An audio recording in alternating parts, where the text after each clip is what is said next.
el arte, la cultura, la literatura, la música, la poesía, el cine. El ser humano ha intentado trascender, ir más allá de los límites naturales, dejar una huella para el futuro y quizá responder a las grandes preguntas. ¿De dónde venimos? ¿A dónde vamos? ¿Quiénes somos? Pero ese arte de grandes esferas, ese arte que viaja a través del mundo, nace de un arte más pequeño.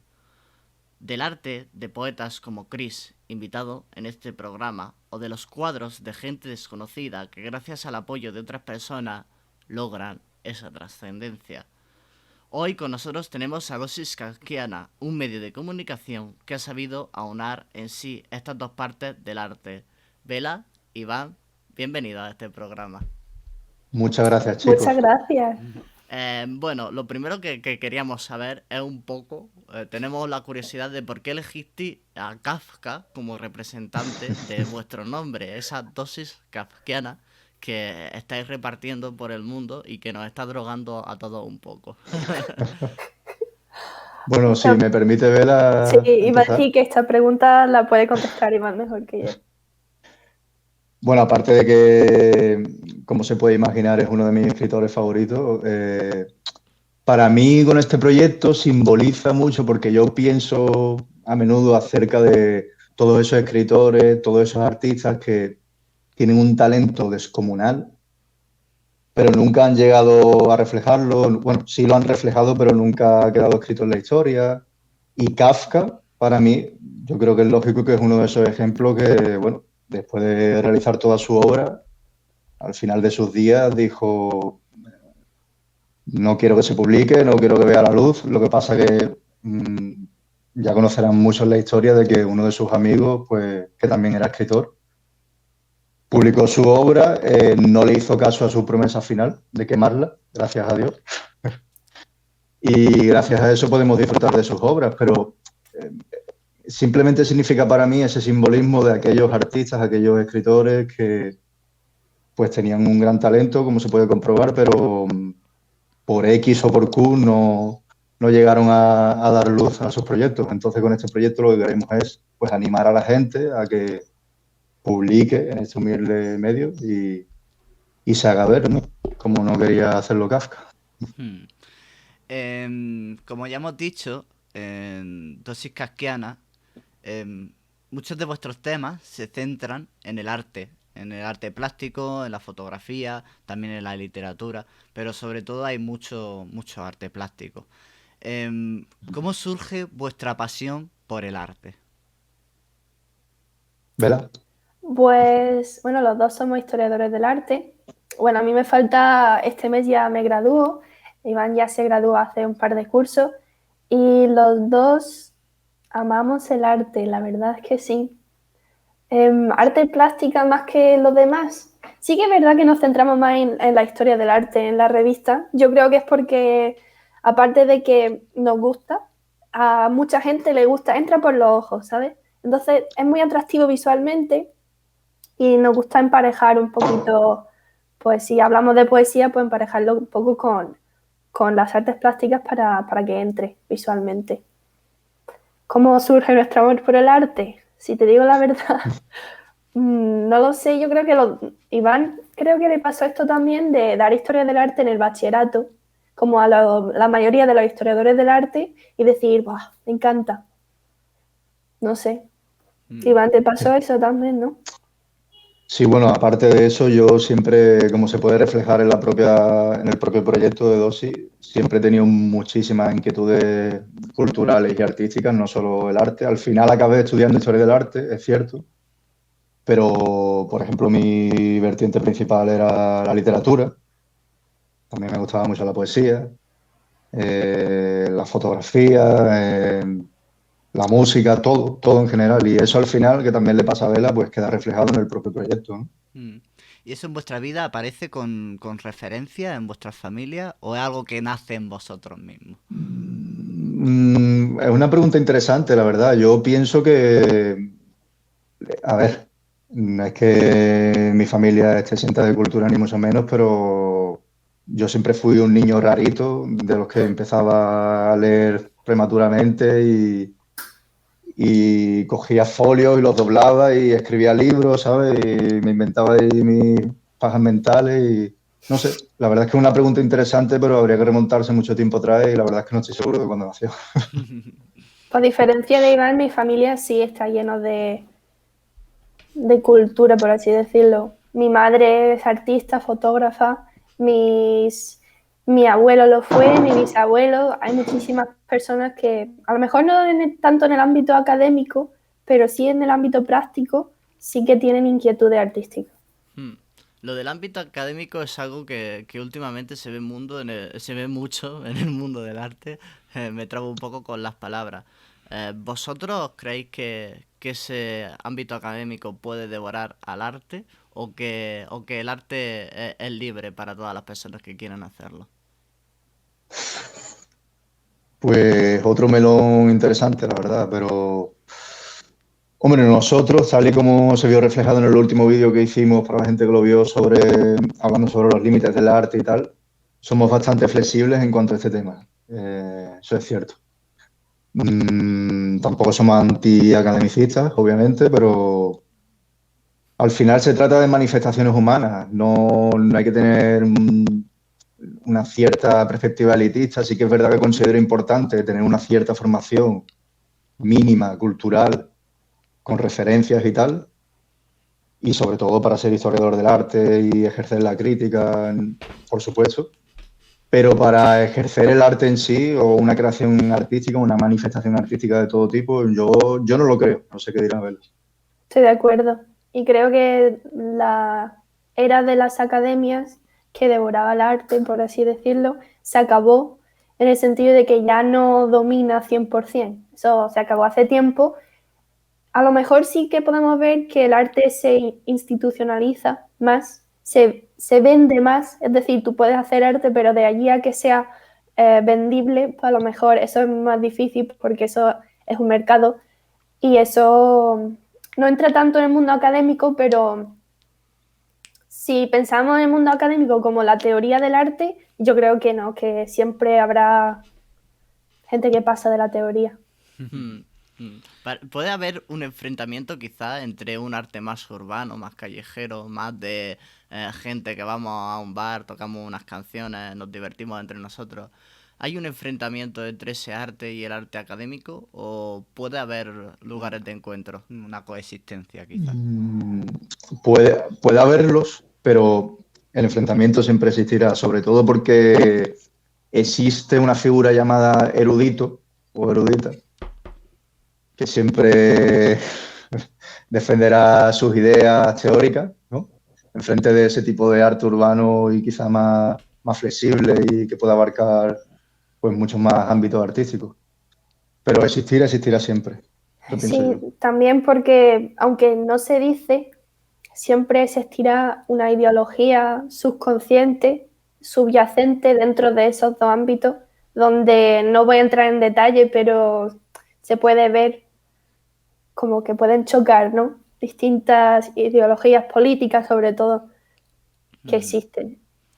Bueno, aquí tenemos un fan vuestro, nuestro querido amigo Cristian Nieto, que, Un que crack. dice que dice aquí que sois los historiadores del arte más guapos de la zona europea. Muchas gracias, Cristian, Qué por grande, estar Cristian. por aquí. Nosotros estamos completamente de acuerdo contigo. Y que una cosa, que sepas, Cristian, que yo le he propuesto aquí a los amigos de Dosis Casquiana, les he propuesto un combate poético 1 contra 1, porque no sé si es que Sin camisa. te dieron, no sé cómo funcionó porque tengo que ver todavía el vídeo, soy una persona bastante responsable. Si le diste 1 minuto antes de hacer los poemas o si durante ese minuto tenía que hacer el poema. Durante ese minuto. Durante ese minuto tenía que hacer el poema, vale. Y tenemos, Creo que a mí me sobran 30 segundos.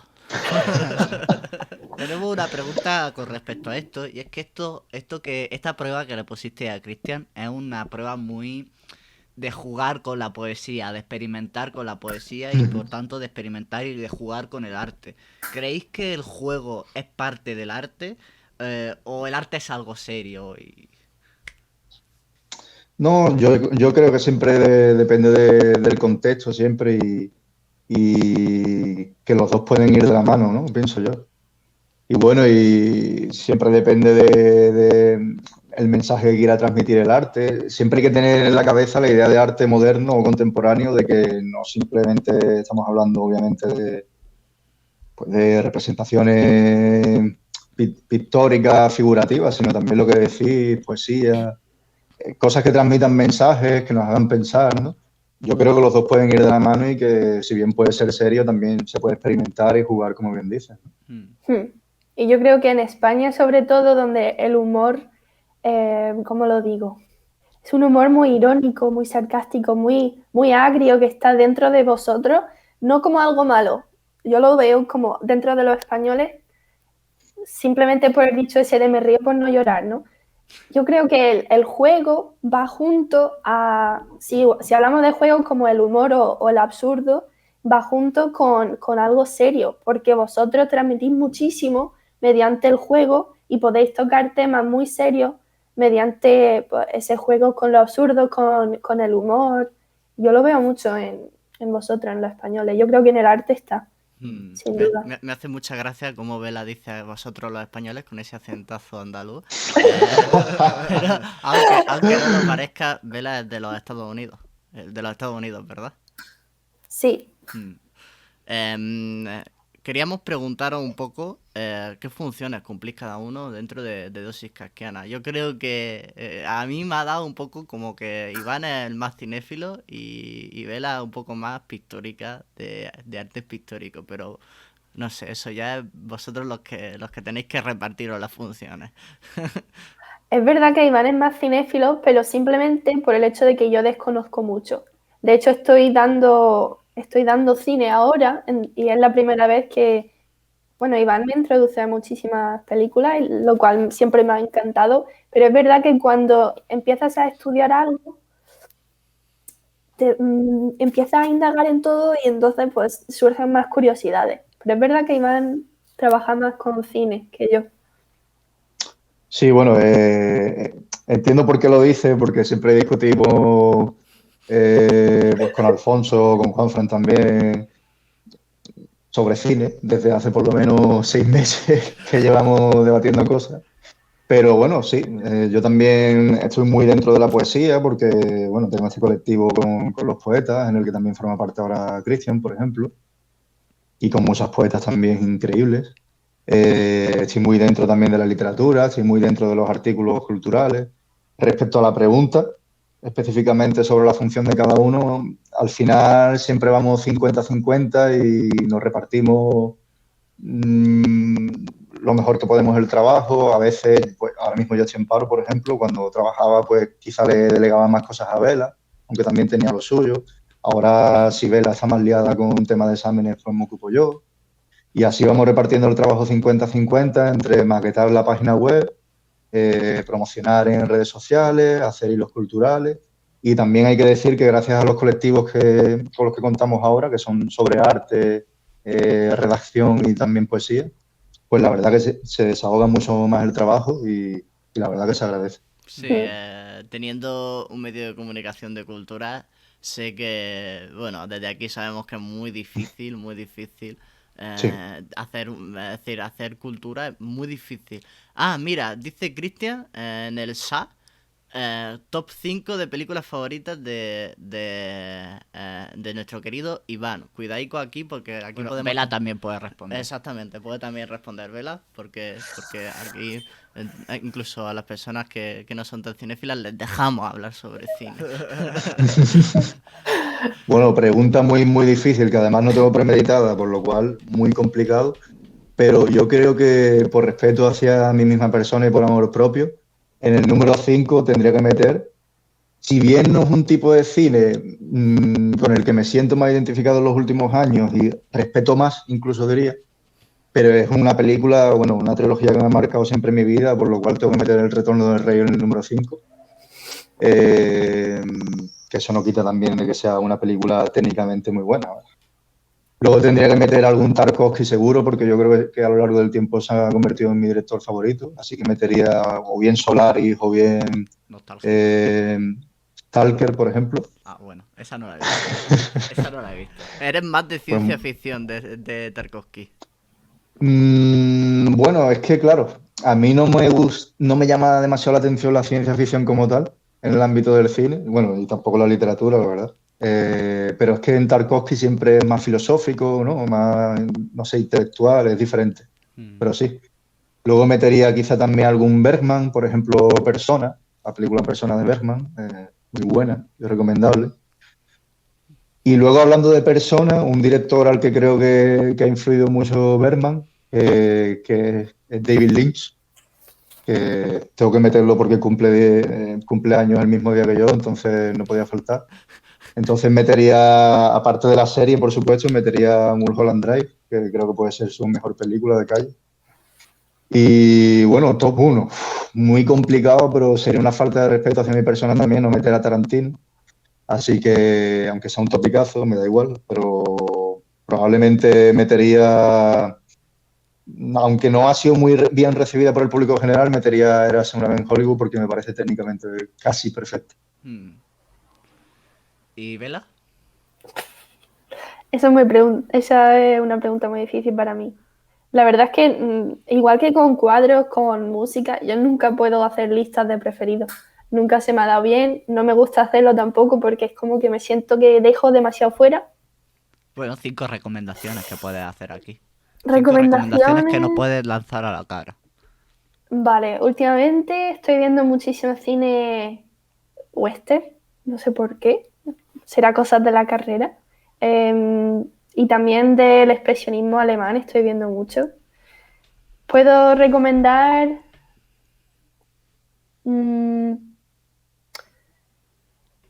La costilla de Adán de Cukor, ese me gustó mucho. También puedo recomendar The Stagecoach, ¿cómo se dice eso en español? La diligencia, ¿no? Sí. Que es muy famoso, obviamente, pero me encanta especialmente por los paisajes que son de donde viene mi familia, allí en Utah, y es magnífico ver eso. También me gusta muchísimo... es que no lo sé. La película de Caligari, ¿cómo se llama en español? El gabinete de Doctor Caligari, Sí. ¿no? Ese me gustó bastante, sobre todo por los escenarios que pintaban como expresionismo alemán. Y a lo mejor algo más moderno. Wes Anderson te gusta mucho también. Sí, me encanta por su paleta de colores, muy típico, ¿no? Así, y todo simétrico, y me encanta su vestuario. No lo sé, chicos. Me pilláis allí. Bueno, yo tengo que añadir para cerrar la pregunta de Christian, que me he acordado oyendo a Vela, que ha hablado de western. Yo, por ejemplo, he mamado western desde pequeñísimo con mi abuelo siempre. Y tengo que meter ahí también como directores coño, se me ha olvidado el nombre. Sergio Leone. A Sergio Leone, que soy gran fanático. Y sobre todo de la última película, que no precisamente no es un western, irónicamente, que es Érase una vez en América, que la verdad es que soy súper fan. Bueno, desde aquí, desde los camaleónicos, creemos que hay que poner un punto a favor del cine español, porque vosotros traidores no habéis dicho ni un solo, entonces... A mí, uno sí, el de Los Santos Inocentes me gusta muchísimo. Coincido, sí.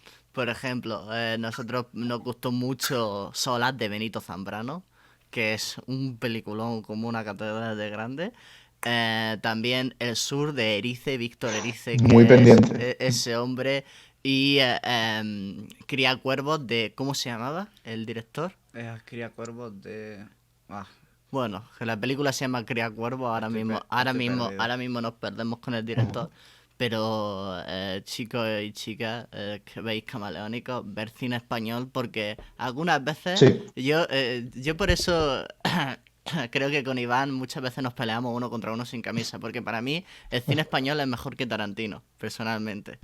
Pero bueno, aquí podríamos tener un debate. Tiene muy muchas intenso. influencias, ¿eh? ¿Quién? También de cine español. Tarantino en el cine español. Tarantino, que recoge de todo, digo, cine español, serie B italiana, de todo.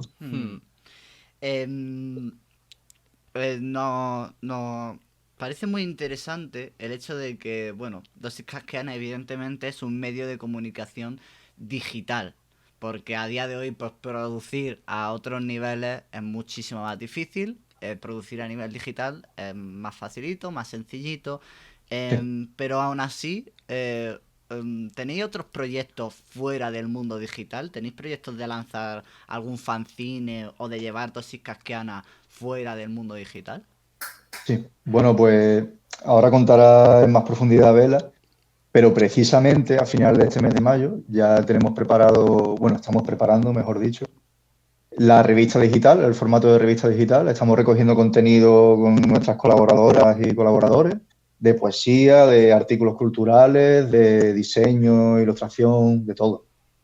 Y Vela se está ocupando de diseñar la revista, que es un trabajazo, la verdad. Y nada, estamos liados con el papeleo típico de ISSN y depósito legal y tal y cual, pero tenemos fe en que pueda salir para final de este mes y hablando sobre el formato digital, pues quién sabe en el futuro si funciona así, podríamos sacarlo también en físico. Ojalá, sería un sueño. Me cuesta mucho ese tema porque, por una parte, me encanta todo lo que sea físico, de libros, revistas, periódicos. Me encanta tocarlo, tenerlo, poseerlo. Soy una obsesionada, como muchos, de comprar libros, etcétera. Pero por otro lado, es como puedes tener muchísimo más si lo guardas de manera electrónica o digital y encima no estás destrozando el planeta, por así decirlo. Pero me rompe mucho por dentro el tema. Es como, quiero leer un libro, pero ¿y si me lo compro digital? No pasa nada. No sé. ¿Y no habéis pensado en utilizar Dosis Casquiana? Quizás sí, y por eso lo pregunto. En utilizar Dosis Casquiana como un elemento, como una especie de punto de unión para hacer, yo qué sé, proyectos de todo tipo, de organizar recitales, organizar presentaciones de libros, organizar, yo qué sé, ciclos de cine, organizar exposiciones de arte, estas cosas, o os queréis reducir tan solo a la comunicación, al mundo de la comunicación. Bueno, la verdad es que en ese aspecto tengo que reconocer que soy bastante ambicioso y muchas veces le cuento a Vela mis pájaras mentales. Y entre esas pájaras mentales, por supuesto, sería contar con un edificio en una zona así común, por ejemplo, Granada, nos encantaría, en el que pudiéramos organizar eventos culturales, como bien mencionáis, recitar poesía, exposiciones de artistas que quizás no son tan reconocidos y no tienen esa oportunidad, pero eso no significa que estén exentos de talento.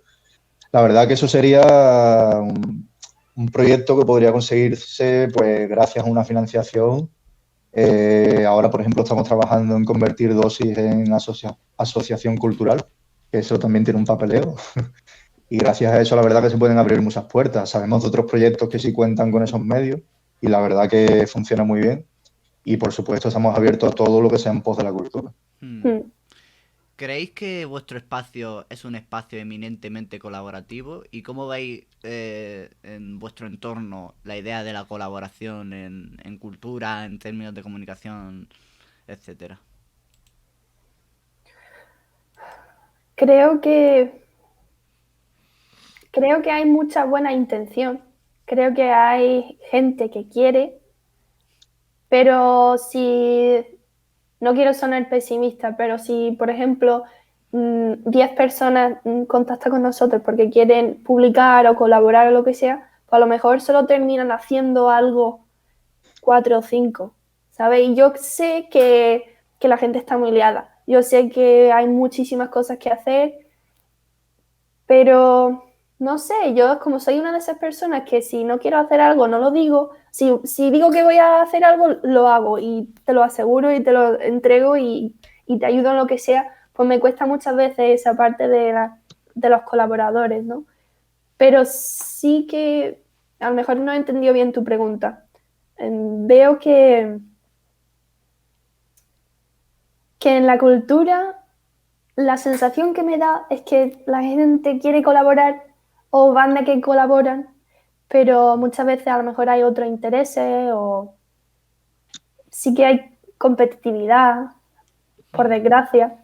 Es que a nosotros personalmente nos parece que la cultura pues puede tener un ambiente muy colaborativo en cuanto a que mucha gente de aquí o de nuestro entorno, más bien dicho, sabe que nosotros hemos hecho cultura desde siempre en Murcia, en la región de Murcia y en la ciudad concretamente de Murcia, además de nuestro pueblo, en Cejín, pero sobre todo en la ciudad de Murcia, en un local que se llama Ítaca, donde se hace un microlibre. No sé si sabéis el formato del microlibre, ¿cuál es?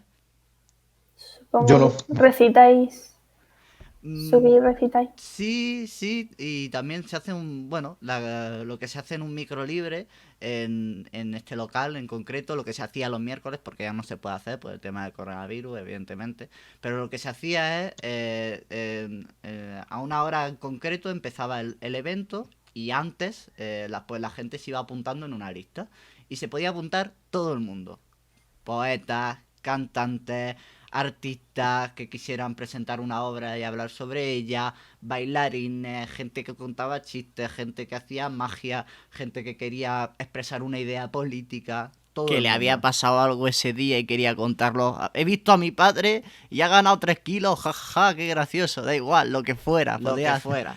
Lo que fuera. Era un micro libre Qué donde bueno. la gente se apuntaba, tenía 5 minutos pues, para hacer sus cosas. Y me parece que estos espacios son imprescindibles porque, y lo estábamos comentando con mi grupo de amigos, porque cuando la gente va allí y ve que la gente está haciendo cosas, como que le dan esas ganas de decir, hostias, pues yo también puedo hacer esto. Y además, esto se ve como arte, esto la gente lo apoya, esto la gente lo escucha, porque era un espacio muy de eso, muy de escuchar a la gente, muy de abrirse, etcétera, etcétera. Y me gusta la idea de pensar que se pueden generar espacios así. ¿Vosotros creéis que podéis generar un espacio de este estilo, de que la gente os vea lo que estáis haciendo y diga, hostias, pues me apetece hacer algo? Sí, yo la verdad que estoy totalmente de acuerdo con vosotros en esa idea de contar con un espacio y la verdad que me mola mucho también eso que comentáis de Ítaca. Mm, sí, y sobre todo porque nosotros somos mayoritariamente mediadores, ¿no? Entonces, como mediadores, contar con un espacio, ya os digo, sería pues prácticamente un sueño. Y yo soy un fatiga, tengo la fortuna de tener a mi lado con el proyecto a otra persona que es otra fatiga, que es Vela. Y, y yo creo que gracias a eso al final se consiguen las cosas y a mí la verdad que me hace mucha ilusión saber que, pues que gracias a piedra tras piedra que hemos ido poniendo, pues gente puede contar con ese espacio, ya sea virtual como es ahora mismo actualmente, o ya sea físico como el que comentáis de Ítaca en Murcia. Y sí, yo la verdad que trabajo diariamente con Vela para conseguirlo y ojalá que se pueda conseguir, ya sea en el ámbito de la poesía o algo más complejo como el que comentáis. Así que ojalá sea así, la verdad. También os digo, chicos, que la cultura en espacios digitales mola un huevo, pero es que es mucho más difícil hacerla en Sí, espacios digitales que hacerla en espacios físicos. ¿Por qué? claro. Porque en los espacios físicos la motivación es mucho más insistente. Ves tanta gente haciéndolo que al final quieres hacerlo tú. Por pura. Lo que pasa es que en espacios digitales, pues ve uno, se va, ve otro, se va. Y parece como que no hay mucha gente, ¿no? Pero Mm. en esos microlibres que llegábamos a juntarnos 80 personas, 80 Buah. personas, un grupo muy, muy grande. Sí, Ahí sí. parecía casi como si, como yo que sé, había conciertos con menos gente. Mm. Entonces, parecía que lo que hacía importaba o que, no sé, que te motivaba a hacerlo. Sí. Y es una odisea llegar a espacios digitales de la misma forma. Para vosotros, quiero decir, ¿creéis que el coronavirus ha afectado mucho a la cultura? Mm, ¿Vela? yo creo que depende del ámbito, porque la cultura es muy amplia. Si dijésemos, por ejemplo, museos, pues obviamente, ¿no? Pero si hablamos de, bueno, un aspecto positivo que hemos visto todos es intensa difusión que se ha hecho de la cultura desde que estamos en pandemia. Y incluso tanto que yo a veces me saturo. Y mira que llevo una revista cultural, pero hay veces que me meto en redes sociales y digo, madre mía, es que es demasiado cultura para mí para hoy. Y necesito desconectar. Y eso también, lo que estabais hablando antes de un espacio físico, pues yo tengo ganas de un espacio así, porque hay veces que un espacio digital, como vosotros decís, es mucho más difícil y yo creo que no tan satisfactorio como puede ser un espacio físico que sientes que habéis realizado algo, habéis estado juntos, que os inspiráis el uno del otro. Y yo creo que, bueno, el COVID habrá afectado eso, de que la gente lo necesita más que nunca, pero no lo pueden acceder. No podemos tener espacios físicos así ahora, ¿no? Pero aparte de eso, Iván hizo un artículo hace poco sobre la cultura, sobre el coronavirus, y su reflexión fue muy, yo estoy muy de acuerdo con su reflexión, que Sí, bueno, y yo creo que la pandemia ha perjudicado a todos los sectores, eso es lo primero.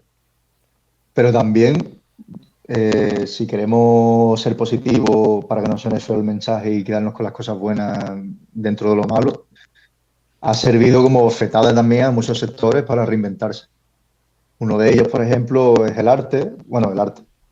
Los museos, por ejemplo, las instituciones museísticas, que por fin, a fuerza de golpe, se dan cuenta de que pues, las redes sociales, un sitio web, son muy importantes para la difusión cultural.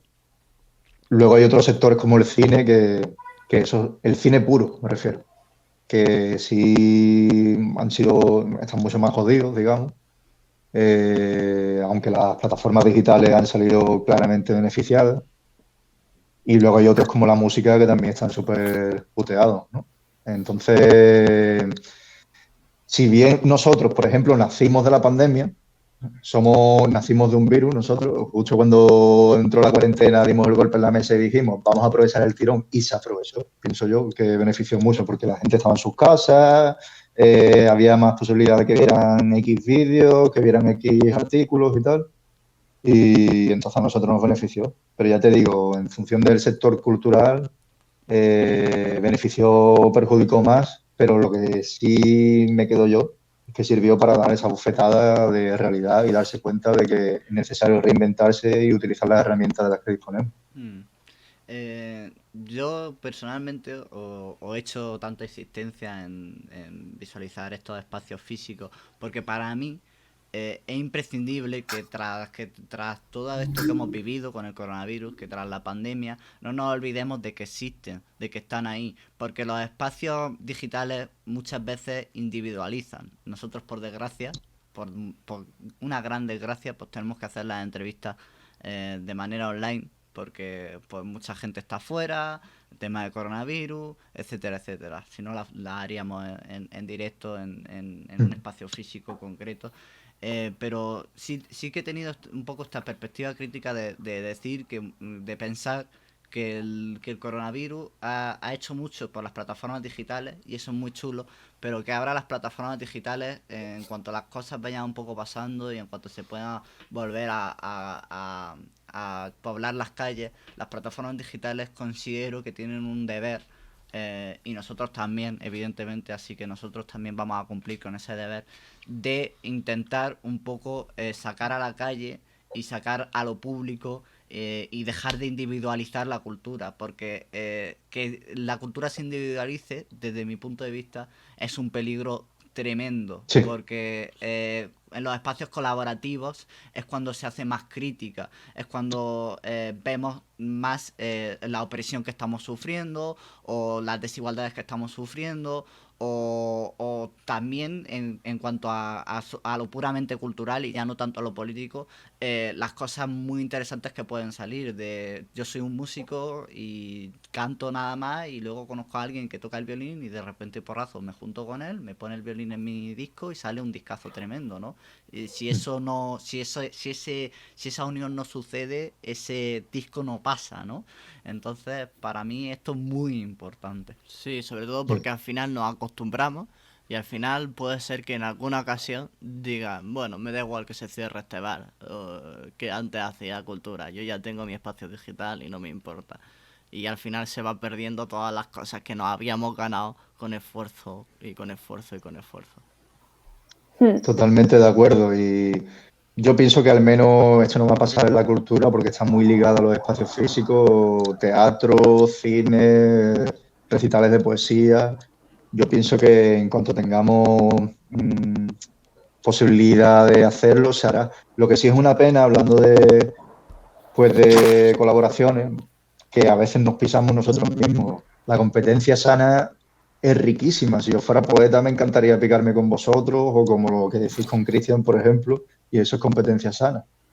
Pero solo hay que entrar en redes sociales para ver lo que es el capitalismo cultural y la competencia cultural que llega a niveles de asco y siempre hay enemigos, ¿sabes? Nosotros, bueno, pues hemos tenido también gente que, a ver, tampoco nos boicotea, pero nos intenta dejar en mal lugar quizás y eso siempre pasa, no somos especiales, os pasará a vosotros como creadores de contenido o de algún tipo de manifestación artística y siempre pasará. Una cosa es la crítica constructiva, por supuesto, y otra ya es siempre ir a pisar por esta competencia que existe en la cultura. Pero bueno, eso es condición humana, no se puede evitar, así que siempre hay que ir con eso de la mano. Sí. Es peligroso. Está muy chulo ver cómo se ha ido fusionando distintos ámbitos. Yo siempre veo como esta nueva figura de divulgador cultural que me encanta, ¿no? Me encanta, es chulísimo, pero me hace gracia porque es como la mezcla entre influencer y cultura, que al final hay gente que lo hace muy bien y tiene las buenas intenciones y son muy correctos y hay otras personas que a lo mejor a falta de calidad pues tienen carisma y luego no tienen siempre las mejores intenciones y como dice Iván, pero bueno, hay que quedarnos con lo bueno. Y luego que de todo esto de los movimientos culturales en internet que podemos extraer como muchas investigaciones, ¿no? Por un lado tenemos influencers con 200.000 seguidores, 300.000 seguidores, pero siempre vemos los mismos libros, las mismas cosas, los mismos libros superventas. Ahí no va a haber un Dostoyevsky, ni va a haber un Gaddafi, ni va a haber un Cortázar.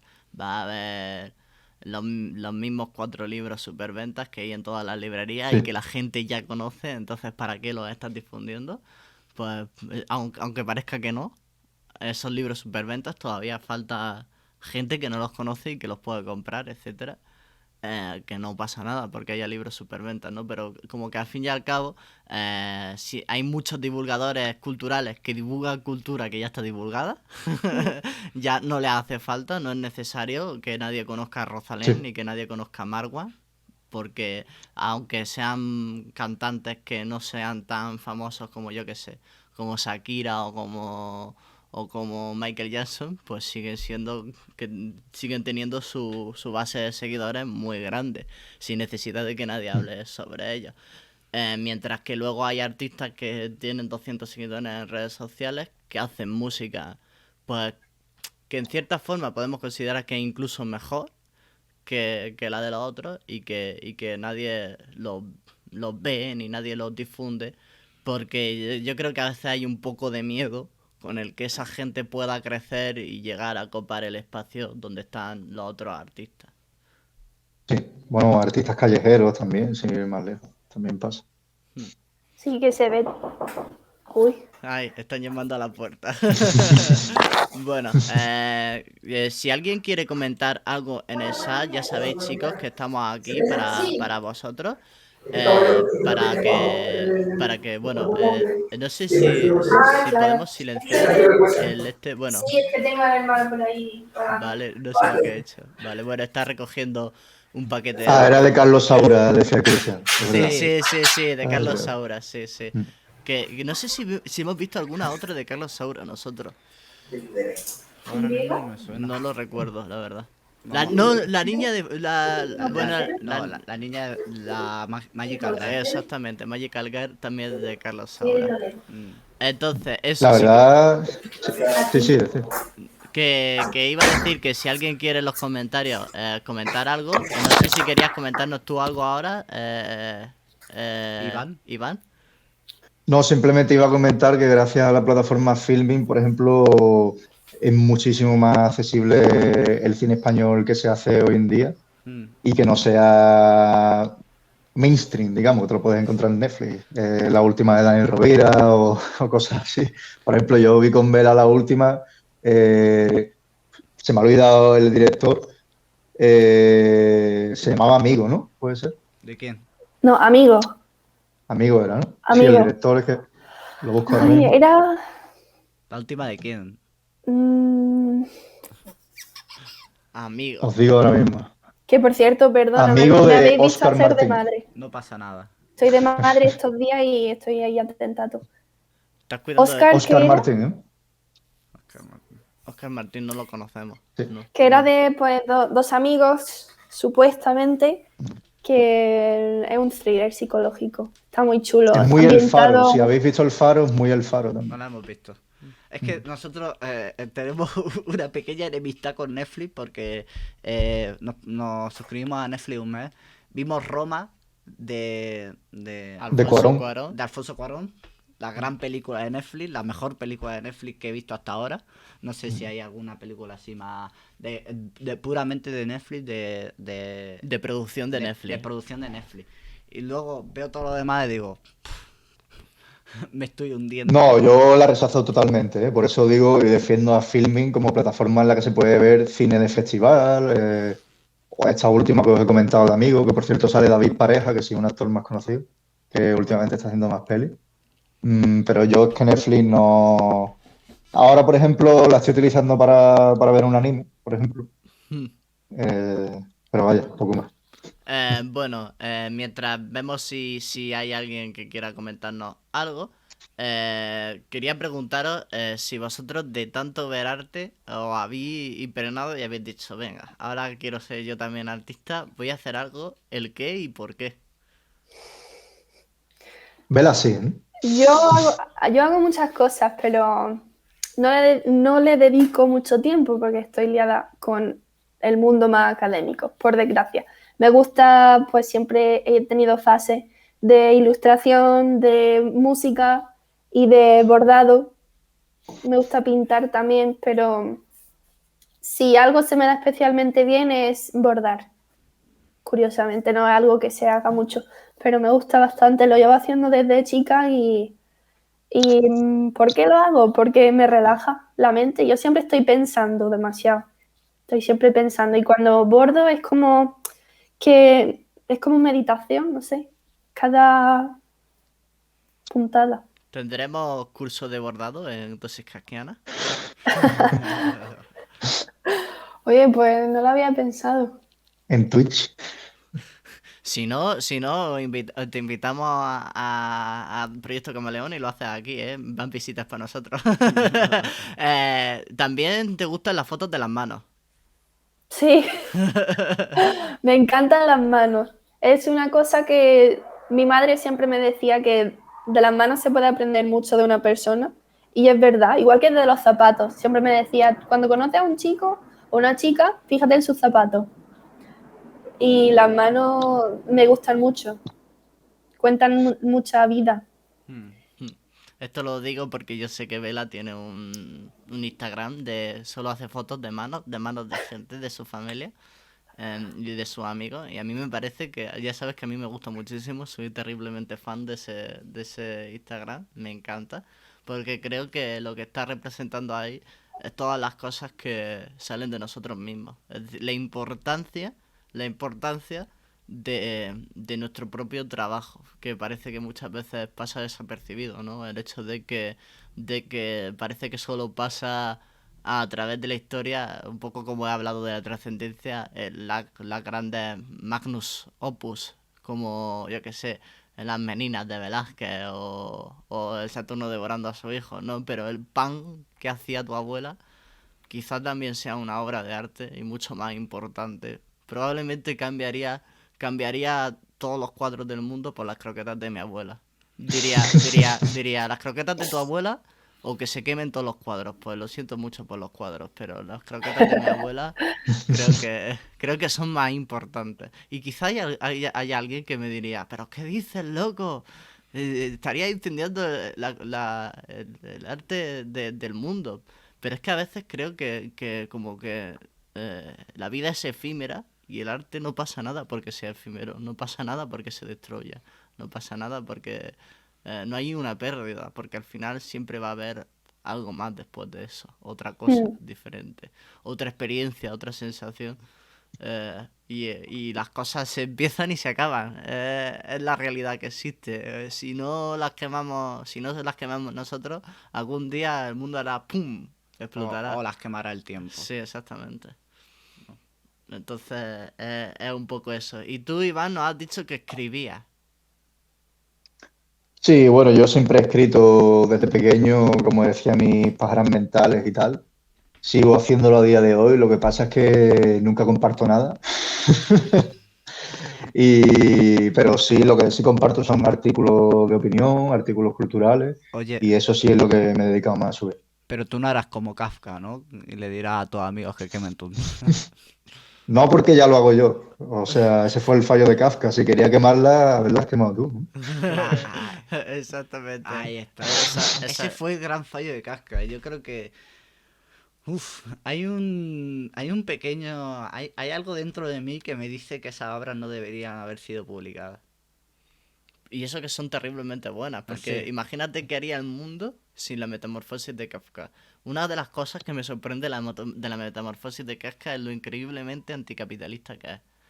Es creo que el manifiesto anticapitalista más profundo que hay después del manifiesto comunista, creo. No sé si hay tanta ideología como yo veo en la metamorfosis de Kafka, o si es algo que solo lo estoy viendo yo y no sé analizar obras. Hombre, es muy interpretativo, obviamente. Se le pueden sacar muchísimas versiones, lo que sí es verdad que puede tener sentido, eso es lo primero. Y lo segundo, que al final la obra de Kafka son sus miedos, son sus inquietudes. Era una persona muy, muy, muy reservada, muy introvertida. Y todo eso que él tenía dentro, pues simplemente lo descargaba sobre el papel. Y incluso pienso pues que tenía razón en lo que decía, que no tenía ni un mínimo, ni una mínima intención de publicarlo. Entonces, por eso vemos reflejadas tantas cosas personales suyas, así como las cartas al padre también. Y bueno, yo personalmente me alegro de que no se cumpliera la promesa, pero no sé qué opinaría él si estuviera en pie a día de hoy. Hmm. Es que es eso, a mí hay algo por dentro que me dice que no deberían haber sido publicadas y al mismo tiempo digo, "Jo". Claro, al mismo tiempo está recopilando los poemas de Manuel Bielsa. Sí, al mismo tiempo estoy recopilando por mi propio medio los poemas de un hombre Sí, que no publica y que recitaba sus poemas en Ítaca. Y entonces yo lo grababa con el móvil y lo recopilaba y lo escribía, o sea, no para publicarlos, sino para tenerlos yo. Pero al fin y al qué cabo los bueno. tengo yo y se los he pasado a toda la gente del grupo porque toda la gente del grupo le gusta. Entonces toda la gente del grupo tiene los poemas. ¿En Entonces ya, contra de su voluntad? en contra de su voluntad seguramente, vamos. Permiso no le he pedido, pero claro, tampoco es algo que haya sido de decir voy a publicarlo. Ha sido de los 4 colegas que vamos siempre juntos al local y conocemos a esta persona, pues tenemos los poemas ahí que yo he ido grabando, lo he grabado, lo he escuchado, lo he escrito, tal, no sé qué. Entonces, al final es un poco, no sé, un poco una intromisión en la poesía, una intromisión muy fea, pero muy necesaria para mí, porque Sí, yo necesitaba esos poemas. Yo sentía que los necesitaba, los había escuchado y decía, ¡fua! Esto necesito en el momento en el que yo...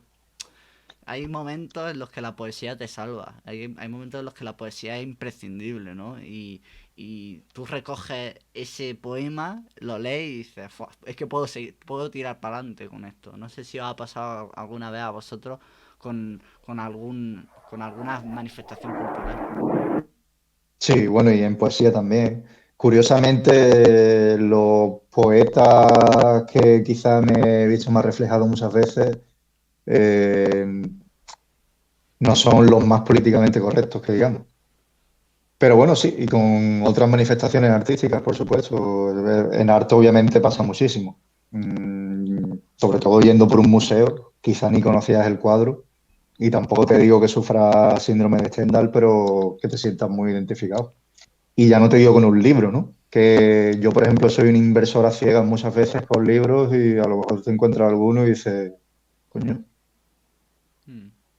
¿A ti, Vela, te ha pasado alguna vez esto?